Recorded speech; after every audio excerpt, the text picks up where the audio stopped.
नमस्कार दोस्तों, मेरा नाम है आशुतोष मांडके और आप देखना शुरू कर चुके हैं डायनामिक इम्पल्शन। आज के इस वीडियो में हम बात करेंगे 30 जनवरी 2024 के करंट अफेयर्स की। और अब जब आपने वीडियो के थंबनेल पर क्लिक करते हुए वीडियो देखने की शुरुआत कर ही दी है तो अंत तक ही जुड़े रहिएगा, क्योंकि आप सभी लोग जानते हैं कि ज्ञान को कभी भी अधूरा नहीं छोड़ना चाहिए, है ना। इसी बात के साथ हम सभी शुरू करते हैं आज के इस वीडियो को स्ट्रेस फ्री होके पहली जानकारी के साथ। प्रधानमंत्री नरेंद्र मोदी जी ने दिल्ली में सुप्रीम कोर्ट सभागार में आयोजित कार्यक्रम के दौरान भारत के सर्वोच्च न्यायालय के डायमंड जुबली सेलिब्रेशन हीरक जयंती समारोह का उद्घाटन किया और प्रमुख प्रौद्योगिकी पहलों का भी अनावरण किया है।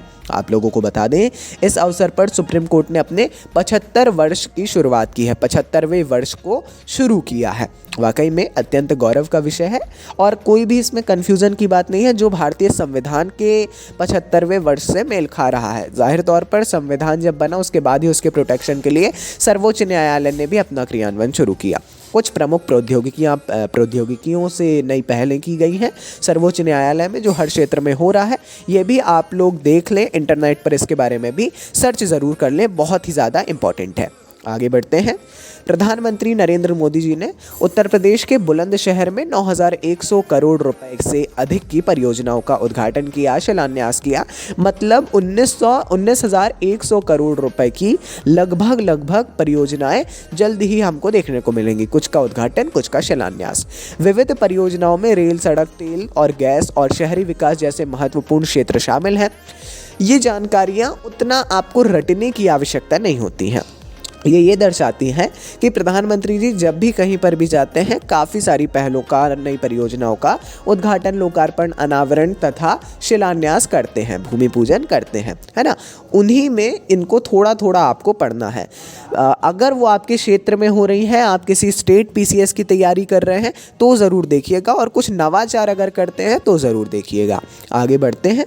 फ्रांस के राष्ट्रपति इमैनुअल मैक्रोन ने 75वें गणतंत्र दिवस समारोह में मुख्य अतिथि के रूप में भाग लेकर अपनी 2 दिवसीय यात्रा का समापन किया।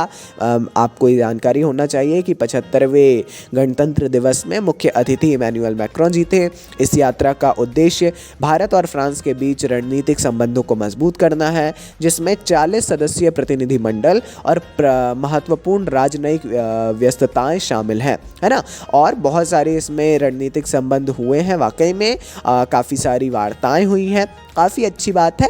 जब भी कोई राष्ट्र प्रमुख आता है, राष्ट्र अध्यक्ष आता है, अपने यहाँ से भी जाते हैं, तो वो कुछ कैबिनेट मंत्री, कुछ सेक्रेटरीज के साथ जाते हैं। वहाँ पर वार्ताएं होती हैं और दोनों देशों के संबंधों में जाहिर तौर पर काफ़ी सुधार होता है और मजबूत होते हैं। आगे बढ़ते हैं।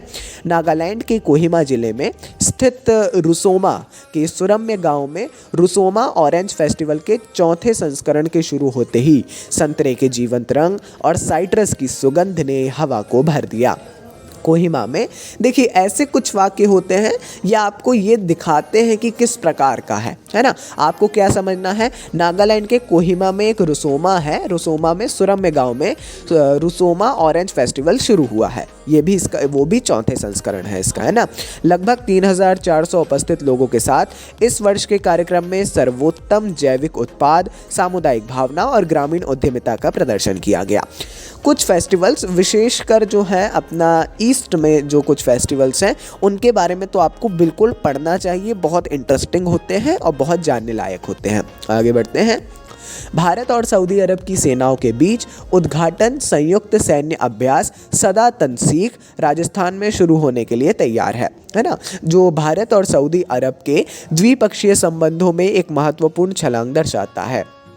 सैन्य अभ्यास है सदा तनसीख, एक ऐतिहासिक सहयोग का ये प्रतीक है ना। 29 जनवरी से ये 10 फरवरी तक निर्धारित है। सदा तनसीख एक ऐतिहासिक सहयोग है जो भारत और सऊदी अरब के बीच रणनीतिक साझेदारी का भी प्रतीक है। जाहिर तौर पर संयुक्त सैन्य अभ्यास क्यों किया जाता है, ये हम अक्सर आपको बताते रहते हैं। ध्यान कर लीजिए, दोनों के बीच रक्षा के क्षेत्र में सहयोग बढ़ाने के लिए। अभ्यास का मतलब है प्रैक्टिस करने के लिए और अपनी सेनाओं को सदैव इन सभी चीज़ों से रूबरू करवाने के लिए। आगे बढ़ते हैं। अगली जानकारी, आगामी लोकसभा चुनावों के पहले एक महत्वपूर्ण घटनाक्रम में, बिल्कुल यहाँ पर ध्यान दीजिए, जनता दल यूनाइटेड प्रमुख जेडीयू जिसको कहते हैं नीतीश कुमार ने महागठबंधन से नाता तोड़कर, अभी तक वहाँ पर महागठबंधन की सरकार थी, नाता तोड़ दिया है और भाजपा से समर्थन हासिल करते हुए 9वीं बार बिहार के मुख्यमंत्री के रूप में शपथ ली है। बहुत बड़ी बात है, बहुत बहुत बहुत इम्पॉर्टेंट है ये सारी चीज़ें। 9वीं बार इन्होंने शपथ ली है ना। ये मत समझिए हर 5 साल की टर्म इनने कंप्लीट किया है, 5 साल की टर्म कंप्लीट नहीं की है।